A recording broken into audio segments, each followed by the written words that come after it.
All right, turning attention now to the other big story that we are tracking, which is the latest as far as the India-US trade deal is concerned. It was something that has been in the works for some time, and there's a lot of expectation that it could be finalized maybe in days, maybe in hours. It is likely to be finalized before the 9th of July deadline, when the pause button that Donald Trump had put on the reciprocal tariffs actually gets kicked in, which means after 9th of July, the 26% tariff that was there, reciprocal tariffs, will kick in, which is why there's an expectation first round of the pact will come out now. How limited could it be? What could be the certain areas that would be focused on are questions that remain. But more importantly, the areas that are no-go zones for India is what is most important, on which negotiations are taking place right now. And that's exactly what my colleague Parmeshwar Bawa tells us in this report. Mega trade deal between India and the United States is taking shape, but at the heart of it is a sharp tug of war over corn, soybean, ethanol and dairy. This isn't just about tariffs or trade routes, it's about India's farmers, our food safety and also our fuel independence. Let me just break down what's really going on. Let's start with corn. The US produces almost 9 times more corn than India, and almost all of it is genetically modified. India doesn't grow GM corn, and we don't allow it in except under tight quotas and only with steep tariffs. So where's the twist then? Well, nearly half of India's ethanol, the stuff that blends into your petrol, now comes from corn. The US says, let us export GM corn just for ethanol production. It won't enter your food chain, which sounds fairly clean, right? But not quite.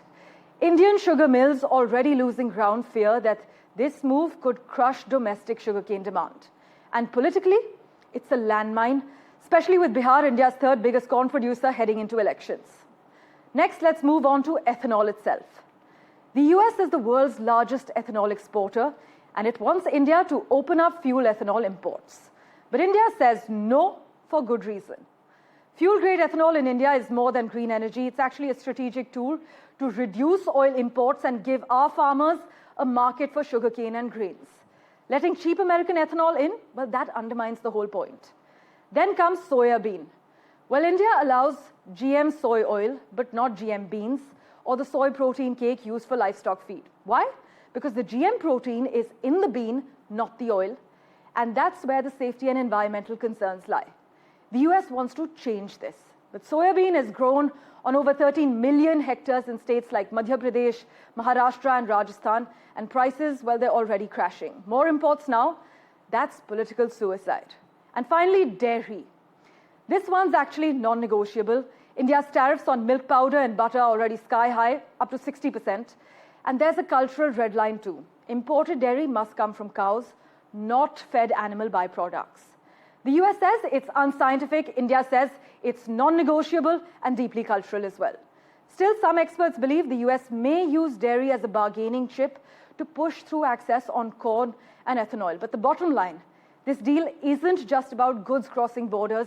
It's about who controls the future of Indian agriculture, who controls the future of Indian food systems and our fuel supply. And for now, India is holding firm.